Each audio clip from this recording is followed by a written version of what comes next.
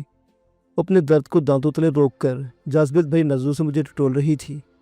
ابھی تم اپنے دماغ پر زور مت دو۔ وہ خاموش ہو گئی، آنکھیں بند کر کے کچھ سوچتی رہی، منہ ہی منہ میں کچھ بڑبڑاتی رہی، پھر آنکھیں کھول کر مجھے تکنے لگی۔ تم بیڈ کے نیچے گئے تھے تو میں نے دیکھا تھا کہ فرش کا چکور ٹکڑا نیچے دھس گیا تھا۔ میں سمجھی کہ تم گر کر زخمی ہو جاؤ گے۔ زخمی نہیں ہوئے۔ وہاں کیا تھا؟ وہ دھیمی آواز میں بول رہی تھی اور اٹک بھی رہی تھی۔ میں نے اسے تہہ خانے کے اندر ہونے والی جنگ کے بارے میں بتایا، جھوٹ کی آمیزش کرتے نوروز بھٹی کی بھیانک موت کی خوشخبری سنائی۔ وہ خوش ہو گئی، پوچھنے لگی، آپ نے تہہ خانے میں میری کزنز اور آنٹی کو بھی دیکھا؟ میں نے نفی میں سر ہلایا، نہیں، وہ کہیں اور چھپی ہوئی تھی، چونکہ ان سے ہمیں کوئی مطلب نہیں تھا، اس لیے میں نے تلاش کرنے کی کوشش نہیں کی۔ اس نے آنکھیں موندی، بڑبڑائی، کاش میں اپنے ہاتھوں سے سب کو ہلاک کر دی۔ میں نے کہا، تمہاری آدھی آرزو پوری ہو چکی ہے۔ امانت کو تم نے اپنے ہاتھوں سے گولی ماری ہے۔ ہاں، مگر رفاقت اور چچا، کوئی بات نہیں۔ رفاقت جو تمہارا اصل مجرم تھا، کو تم نے اپنے آنکھوں سے مرتے دیکھا ہے۔ دوسرے کی موت کی خبر تم تک پہنچ گئی، یہ سب کم تو نہیں ہے۔ وہ تو ٹھیک ہے، مگر اس نے ہونٹ بھینچ لیے، ایسے میں دو ننھے ننھے آنسو اس کی پلکوں پر لرزے۔ میں نے اپنا ہاتھ اس کی گریب سے نکالا، آنسو پوچھے کہا، غم نہ کرو، تم نے اپنے بھائی کا بھرپور انتقام لے لیا ہے، اب اس کے لیے آنسو مت بہاؤ۔ وہ سسکی بولی، آئی لو یو شہریار۔ وہ سسکی بولی، آئی لو یو شہریار، آپ نے میرا دکھ غلط کر دیا، آپ میرے محسن ہو، میں آپ کو میڈم شکیلا کو کبھی بھول نہیں پاؤں گی، آئی لو یو۔ اس نے ہونٹوں کو مخصوص انداز میں جوڑا، پھر کھولا اور ایک بوسہ میری جانب اچھال دیا۔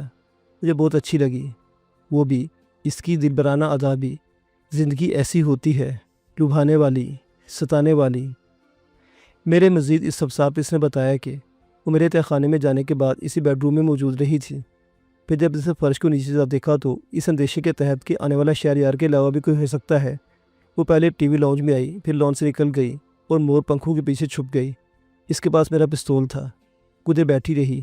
اسے پتہ نہیں چلا کہ کب اسے تلاش کرتا رفاقت بھٹی اس کے عقب میں آیا، اسے جھپٹ کر اس کے ہاتھ سے پستول چھین لیا۔ رفاقت اسے سنبھلنے سے پیشتر ہی اپنی فولادی باہوں میں جکڑ کر لاؤنج سے باہر گھسیٹ لیا۔ وہ مچھلی مضبوط مردانہ گریپ سے نہ نکل سکی تو اس نے کیونکہ ناخنوں سے اس کا چہرہ چھیل کر رکھ دیا۔ جواباً رفاقت نے اسے ایک چھوڑ کر زوردار تھپڑ رسید کیا، پھر چند لمحوں میں اس کی درگت بنا کر رکھ دی۔ وہ اچھل موقع پا کر اس سے دور ہونے کے لیے دوڑی۔ رفاقت نے اسے وارننگ دی، پھر گولی مار دی۔ وہ اس پر حملہ کرنے کے لیے پلٹی تھی جس وقت گولی اس کے پیٹ میں دھنس گئی اور وہ اپنی چیخ نہ روک پاتے ہوئے زمین پر لہرا کر آن گری۔ اپنی کہانی سناتے ہوئے روتی رہی۔ میں سمجھ رہا تھا کہ وہ پیٹ میں لگنے والے ہر جھٹکے پر بیدار ہونے اور درد کی وجہ سے رو رہی تھی، وگرنہ اس کا انتقام پورا ہو چکا تھا اور اس کا من پوری طرح شانت ہو چکا تھا۔ انتقام بھی کیا عجب جذبہ انسانی ہے، اس کے تحت انسان کسی کی جان لے کر کتنا خوش ہوتا ہے، یہ وہی جانتا ہے جو دراز عرصہ تک انتقام کی بھڑکتی ہوئی آگ میں اپنے آپ کو جلائے رکھتا ہے۔ اس آگ سے نکلتے پرسکون ہو جاتا ہے جیسے وہ بھی پرسکون ہو چکی تھی۔ میں نے اسے خاموش رہنے کا اشارہ کیا اور اپنی توجہ پولیس کے سائرن کی طرف مرکوز کی۔ چونک گیا، ابھی تک خاموش رہنے والے سائرن پھر کیوں بیدار ہو گئے تھے، کان لگائے۔ محسوس ہوا جیسے سائرن کی آواز دم بدم قریب ہوتی جا رہی تھی۔ یہ خطرناک بات تھی۔ میری بے چینی کو نگینہ نے بھانپ لیا، آنکھوں کو مستبصر ہوئی۔ میں نے پوچھا، میں سائرن کی آواز سے پریشان ہوں، کیا پولیس قریب آ رہی ہے؟ اس نے پریشان ہو کر دریافت کیا۔ ریڈیوبان مرادے کے کانوں میں سائرن کی آواز اور نگینہ کے منہ سے نکلے ہوئے لفظ پولیس پڑا تو پلٹ کر بولا، چلو اچھا ہوا کہ پولیس ادھر آ رہی ہے، کسی ذریعے سے پولیس والوں کو تمہارے ساتھ ہونے والی واردات کا علم ہو گیا ہوگا۔